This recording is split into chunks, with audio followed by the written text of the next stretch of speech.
Assalamu alaikum. Welcome to this daily Ramadan live Quranic values session that we'll be doing this Ramadan. I wish everyone a very blessed Ramadan Mubarak on behalf of IslamiCity. And I pray that may Allah subhanahu wa ta'ala bless everyone with health, prosperity, and iman during this month and beyond. With us, we have our resident scholar at IslamiCity, Dr. Aslam Abdullah, who will be sharing with us the format of this session, of this program, why we're doing this, and to put this entire session in some context so that we can all benefit from that, inshallah. Dr. Aslam, assalamu alaikum. Wa alaikum salam wa rahmatullahi wa barakatuhu. And thank you very much, Brother Aleem, for hosting this important series at a time when we are still in pandemic. We are still locked down in various places, not only in this country, but all over the world. And certainly, in what better manner we can celebrate the month of fasting than communicating the message, the essence of this particular month, which is in Quran, which is the guidance for humanity. This is a unique series. Unique in the sense that we are focusing on those values of the divine guidance that would ensure and that have always ensured that the humanity achieves its best in terms of its character. We, as human beings, have two major sources of knowledge. One which is based on our or others' experience, which is primarily a trial and error method, that we do certain things, we realize its benefit, we adopt it. If we feel that it is harmful, we discard it. And this process has been going on for centuries. Many things in our world we learned through this process. But there is another source of knowledge, a source which we do not learn through our trial and error method, but is a source that is given to us, which we call the revelation. Revelation in the context of religions means a communication that comes from a higher authority, a divine authority to human beings, which focuses on the interests of all human beings. Now, trial and error method means that the human being would constantly be dependent on the empirical understanding of their reality. And it is quite possible that certain groups, certain individuals, certain special interest people might use this trial and error method to communicate a message that would enhance their power or their authority and their status.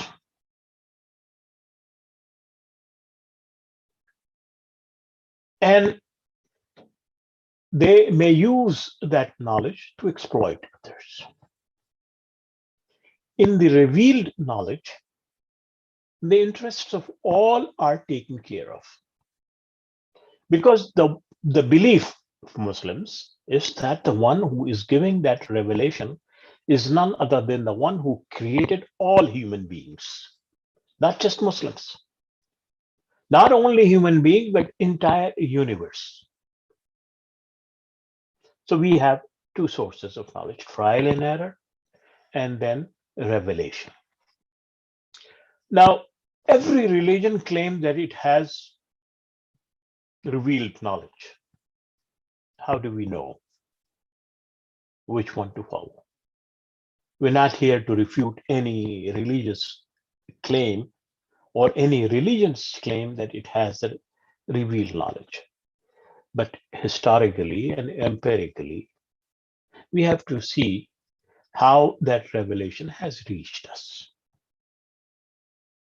And in that particular sense, when we look at the Quran, we find it in a different league in terms of the preservation and compilation.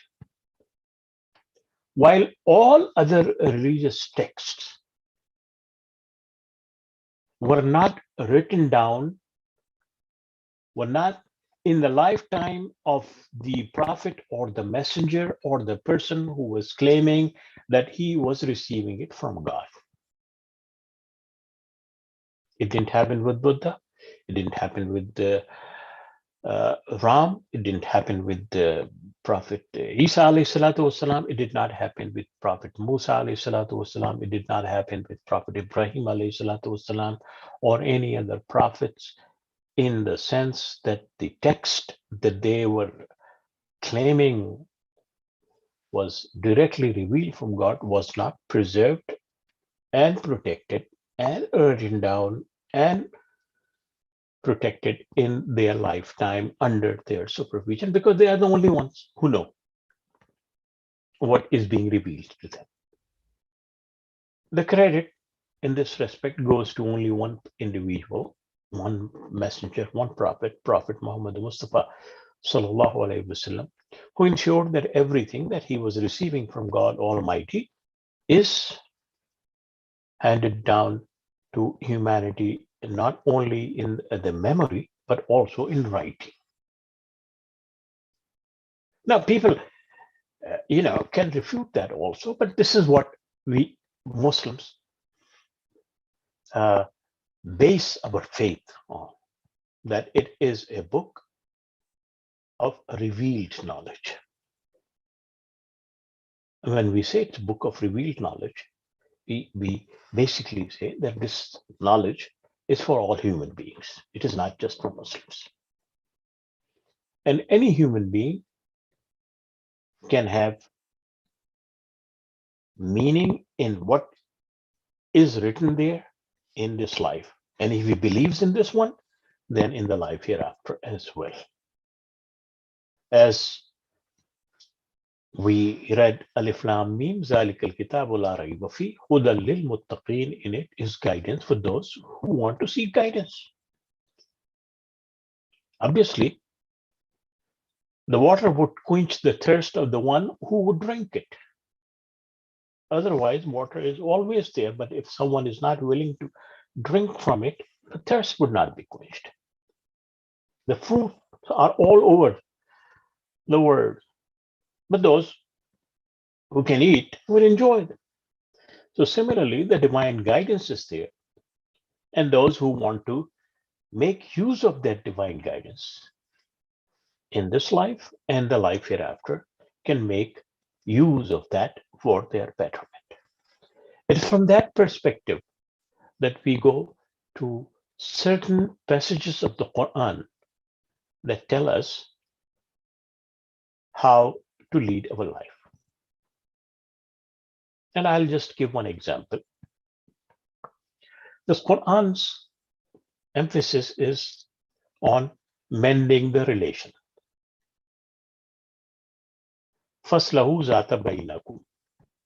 Make sure that you mend your relationship. Now, this is not about husband and wife only. This is not about brothers and sisters only. This is not about within the Muslim community. This is for the entire humanity.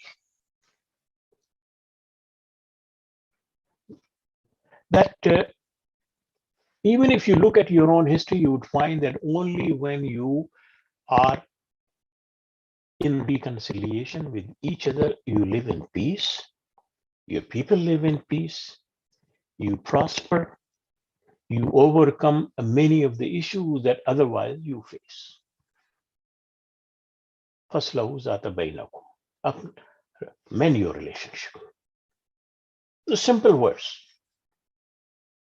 Now, and then Allah subhanahu wa ta'ala, through this particular verse, leaves it to individuals and nations and groups and communities to come up with a mechanism to overcome their differences. Even though it may not be very effective, but United Nations, or the formation of United Nations, was such a step. How can we resolve those kind of differences? And this goes on every aspect of life. So we have chosen those verses. We hope that Muslims and non-Muslims would reflect on those verses and see their validity and their wisdom in everyone's life. There are two dimensions. One is what we are doing in this life. And then we believe that there will be a life hereafter as well. So if we believe in those values as divine values, we are basically among those people who are muttaqin. I'm not going here into the discussion whether one has to be born into certain communities in order to claim a label. What basically I'm saying is what the Quran is saying, that the people who have responsibility and who act in a disciplined manner are those who believe in the validity and the veracity and the truthfulness of the divine guidance of this particular book. And when say this particular book, means the messages that are in that book, the values that are in that book, the guidance that is in that book. So if we take that as a whole, then definitely we are among those who are muttaqin. There are people who pick and choose based on their interests. So their methodology is not based on their commitment to the truth that is being revealed, rather their commitment to their own personal interests. And that is the difference that we should try to maintain. So what we have done is that we invited laypersons, activists, and scholars, mainly from the United States, but there are people from India, there are people from Canada, there are people from England, as well as in the United States, who would reflect on these verses. So we selected 10 people. And we asked them that pick up 10 verses. And certainly the selection was based on the commandments of the Quran.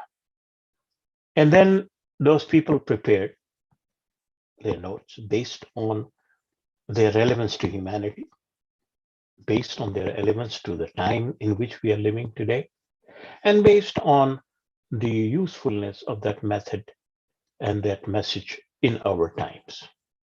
Because one message that clearly is expounded by the Quran is وَإِمَّا مَا يَنْفَعُ النَّاسِ فَيَمْكُثُ فِي الْأَرْضِ. If you are not relevant to the people, then you would not survive. So from that perspective, we have selected those verses. And there are 101, as the title mentions. Scholars and layperson and activists who would be reflecting on that would either focus on one or all 10 or 5 or combination of 2 or 3 in their segment of presentation. Each person would be making 3 segments or 3 presentations of 10 or 11 values of the Quran. We hope that you would enjoy. We hope that you would also submit your questions, because we can always go back to those scholars, asking them further explanation. And we hope that you would invite your friends also to be part of the discussion. Back to you, brother. Thank you, Dr. Aslam, for that introduction to this series. And you talked about the importance of the title of the series that has been selected. But can you focus a little bit more on why do we need to focus on values and character verses of the Quran? And what is the importance of that? I think in that particular respect, we have to again go back to the fundamental issues that God created us and he expects certain behavior and certain actions from us in this world so that we could create a peaceful existence for human beings to explore their true potential and to explore the universe that exists. If we do not have those moral core values to guide us in our everyday life, in our relationship with ourselves, in our relationship with fellow human beings, in our relationship with the environment, in our relationship with the universe, we will create a mess, as we have seen throughout the history. So it is from that perspective that if we become cognizant of those values and then become cognizant in the sense that by practicing them, we are contributing to world peace, we are contributing to the stability, and we are contributing to the harmony of the people, then it becomes a joint project on the part of all human beings. So it is from that perspective, we focus on those moral values for a better world around us, for a better society around us. And what we are saying is that this is what the creator, and when we are saying creator, we're not saying that he is a Muslim or a Jew or a Christian. He's a creator for all. And this is what he expects from each one of us. As you would discover during the series that the focus is on the interests of all. So when each one of us, or a majority of us, start focusing on those kind of values, then definitely it would have an impact on our relationship, it would have an impact on our community, it would have an impact on our environment. So it is from that perspective that we have we are focusing on that. And if you realize that almost all religions talk about a strong moral character, all religions talk about certain values, and here we are focusing on universal values that are divinely ordained and divinely given. So it reminds me of the declaration of the prophethood that Prophet Muhammad sallallahu alaihi wasallam made to the people of Makkah when he first came out on the mountain, and when he declared to all of the people that he is the prophet. The first thing he asked him, "How do you know his character?" Right. So that's the foundation of Islam. That's how it started, with the character of the prophet. I'm glad that you brought it out because there is a verse in the Quran which explains it beautifully. What you were saying is that when people ask them, who are you to tell us what is good for us and why should we follow you? So Allah subhanahu wa ta'ala preserved what the Prophet sallallahu alaihi wasallam told those people. قُلْ فَقَدْ لَبِثْتُ فِيكُمْ عُمْرًا مِنْ قَبْلِهِ أَفَلَا تَعْقِلُونَ. I have spent my entire life amongst you. You have seen my character.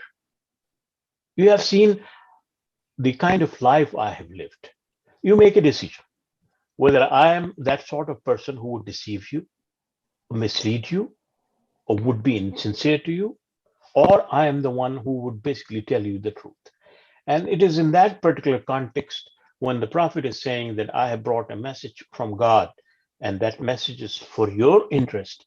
He is putting his life at stake, basically. He's offering his life as an example, and which we call the Sunnah in Arabic, but essentially is he's offering himself as a role model to humanity, not just to Muslims, but to humanity, that this is how basically those divine values could be lived. And all the divine values that we would be talking are evident in his life. And there are not just one, but several anecdotes and stories and incidents and events that elaborate on how he lived those values and how he preserved and promoted those values. Okay. So the other question I wanted to ask is, would you like to share with us what was the process? How did you select these verses that the presenters will be covering? I think there are certain, methodologies that our scholars had adopted in terms of classifying the Quranic verses and the Quranic surahs and the Quranic messages. There are certain commandments that Allah subhanahu wa ta'ala has said when he says, Faslahu zata bainakum, means he's commanding people. Inna Allah ya'muru bil adl, God commands you to be just. So there are certain verses which are commanding. Kutiba alaykum, there are certain verses which are very assertive, prescribed to you or decreed to you. So there is this set of verses. And then when one goes over those kind of verses, one finds that most of them deal with these kind of issues that we have been talking, morality and character. Then there are certain verses in which God is saying that if you do this, it would be better for you. If you do this, it would be harmful to you. So that is the second set of verses. The third set of verses comes from the historical anecdotes and historical events that have been mentioned in the Quran, where the Quran is describing the story of Bani Israel, or the story of Yusuf alayhi salatu wasalam, or the story of Prophet Shuaib and Prophet Saleh, in which their situation is being explained.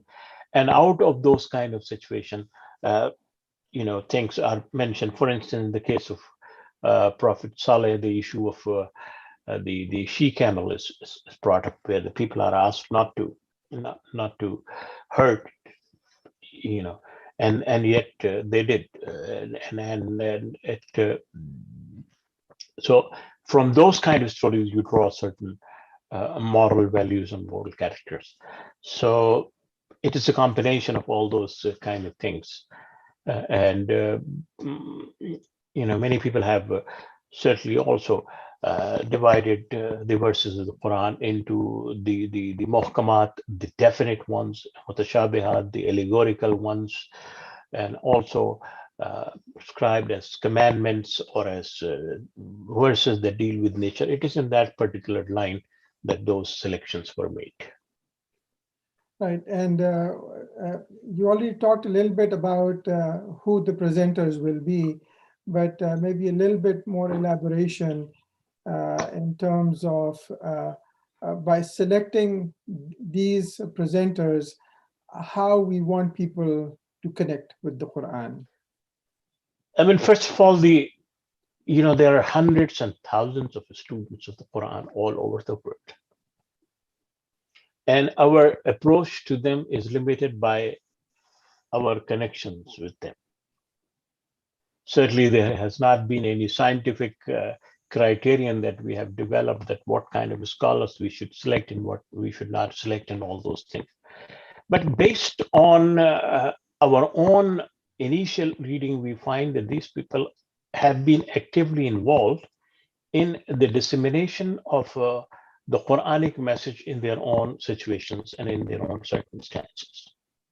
They all have done something exclusive for the Quran in one way or the other. Either they've created a Quran center, or they have done some work on the Quran, or they have presented the Quran to others, or they have been making efforts to live some of the verses or values of the Quran. For instance, we have Dr. Professor Inam al-Haq, who teaches at Elmhurst University in Chicago. He comes from a very traditional Islamic madrasa background, and he also has a PhD in Islamic studies. And then, he has been studying the Quran in Arabic language. He's very proficient in Arabic language, and then he's one of the presenters. Mufti Barkatullah, who graduated from Darul Uloom Deoband, and who is a Mufti, certified Mufti, who is now based in United Kingdom, and a member of the European Islamic Council, and many other Islamic institutions, who has done pioneering work in Islamic finance and others, is also part of this team. Then we have Dr. Muhammad Aslam Pervez, who has been a vice chancellor of a university, but he's a scientist, but he established a Quran learning center in Delhi, and every year he hosts Quranic conference and attended by thousands of people. So these are the individuals. We have then, Dr. Susan, who's Hafiz of the Quran and who also is a PhD in computer science. Then we have Samia, Saima Banu, Samia Banu. I always confuse Saima and Samia. Samia Banu, she is, she studied psychology, and certainly her perspective on the Quranic understanding emerges also from her. And then Ayman, who is a student of Quran, based in Canada. Then we have Dr. Abdullah Siddiqui, who basically is a physicist and then turned into a media personnel. So we have all those people.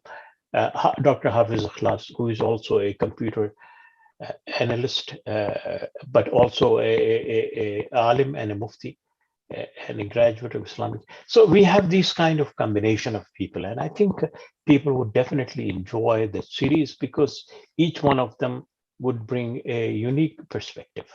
Each one of them would offer something different based on their experience, their own field of knowledge, and that is the uniqueness of this series.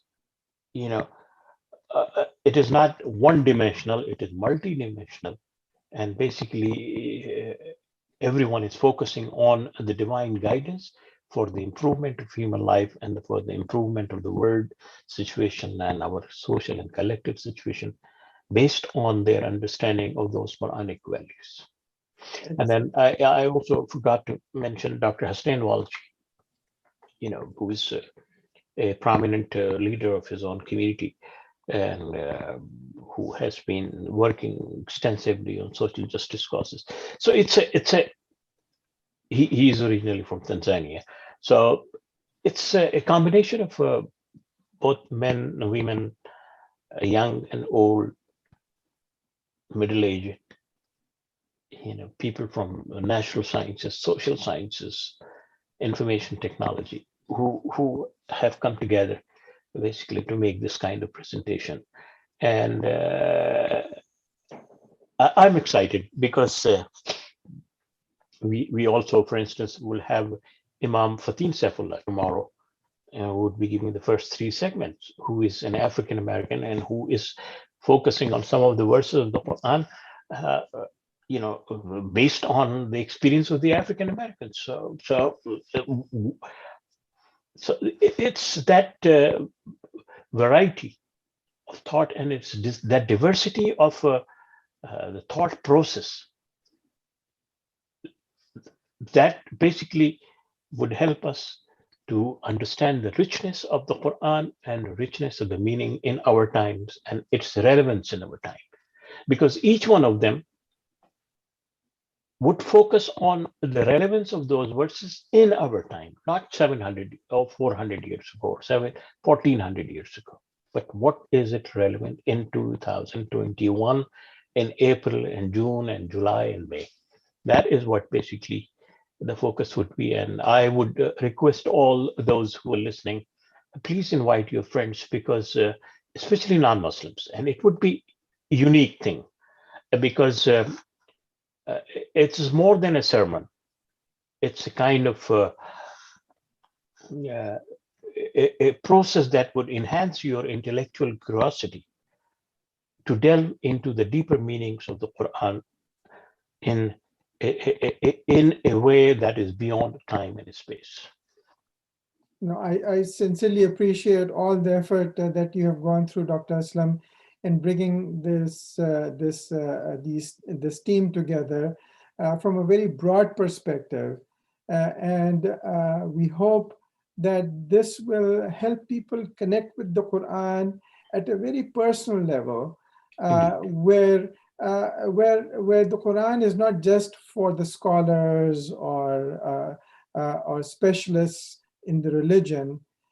These are people that come from all walks of life, Indeed. including scholars and experts, and Yes. we'll have this mix of opinions from lay people, from professionals, and people who have been trained in the Quranic sciences also. So it's this group, that has this diverse experience and background that will be reflecting on all of these different verses that you have selected. So I'm very One of excited the about this series. interesting thing, one of the verses of the Quran addressing all human beings says, "Alaykum anfusikum." Each one of you is responsible for yourself. In other words, each one of us has been given the capacity to reflect on the divine guidance and to, use that as a criterion to distinguish between right and wrong. Now, if we are not in the process of using that intellect to relate to the Quran, rather we are dependent upon others, then this is not what the Quran intends us to do. Quran's idea was to liberate us from each other's influence and focus on the understanding that we would develop as a result of our unique experiences about the Quran and its message. Each one of us is unique. None of us can claim that Allah has not given them certain unique things. We may not realize it, but each one of us is unique. And it is in that particular context that when you will see that the layperson and the scholars and the activists are talking about the Quran, you would see that each one of them is offering something unique, which will enrich the experience of each one of us. And this is what the Quran's purpose was, to create a union of people who could sincerely reflect on the divine message to ensure that their life becomes better and the life of others also become better. Absolutely. So we look forward to this series, inshallah, for the next 30 days. Tomorrow, as you mentioned, Imam Fatin will be starting Ramadan first session at 9 a.m. Pacific time. 9 p.m. 9 p.m. Pacific Yes. time.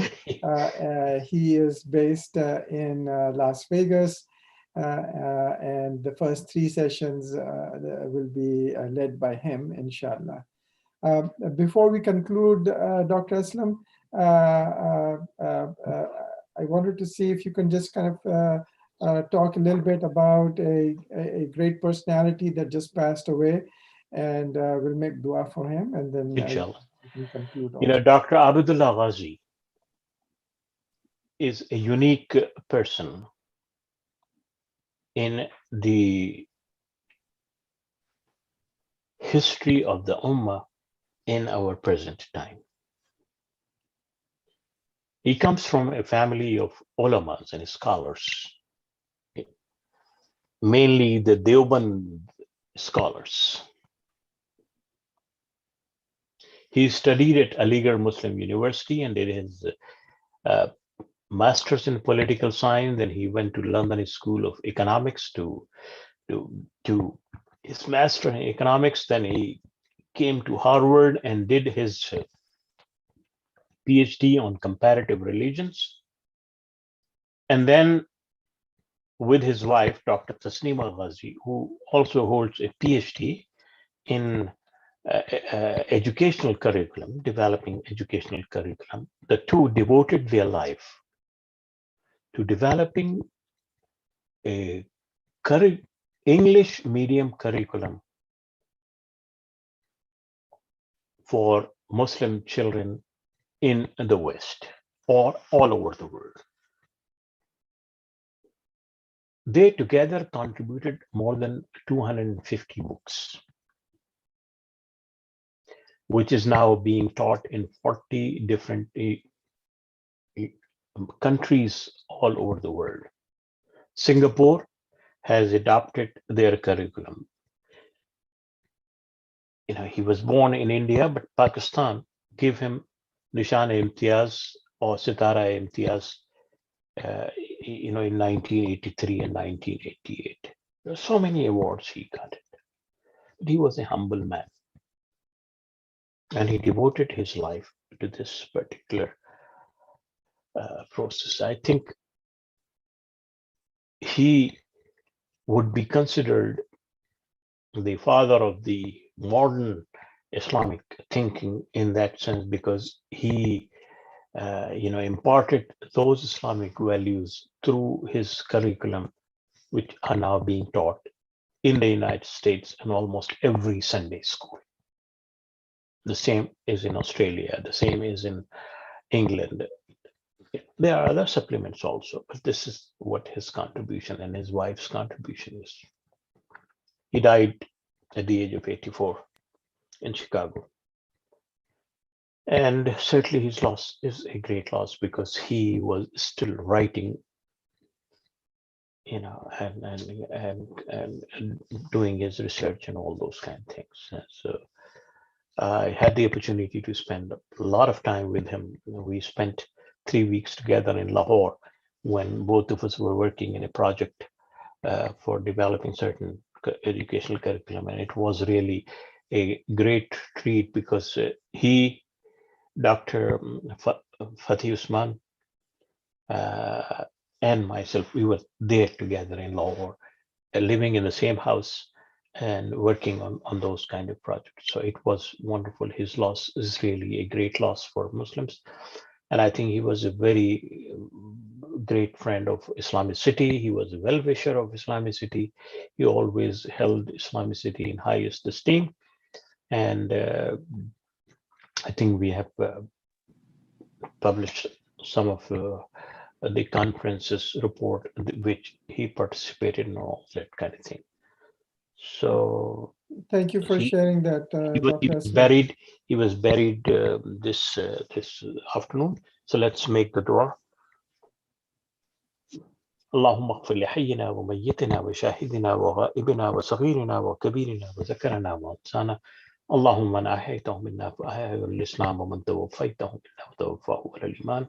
Allah subhanahu wa ta'ala bless the departed soul and give endurance to the family to endure the loss. So Allah subhanahu give the strength to the family to endure the loss. So Allah subhanahu wa ta'ala include him among those who are the salihin, who are the pious ones, whom you have blessed. يا أيتها النفس المطمئنة ارجعي إلى ربك راضية مرضية فادخلي في عبادي فادخلي جنتي. سبحان ربك رب العزة عما يصفون وسلام على المرسلين والحمد لله رب العالمين. Thank you, Dr. Aslam, for starting this Ramzan session for us. And inshallah, we pray. Inshallah, see you tomorrow. Dr. Abdullah Ghazi, and we'll connect with you tomorrow, inshallah. Thank you so much, and Ramadan Mubarak to everyone. Assalamu alaikum rahmatullah.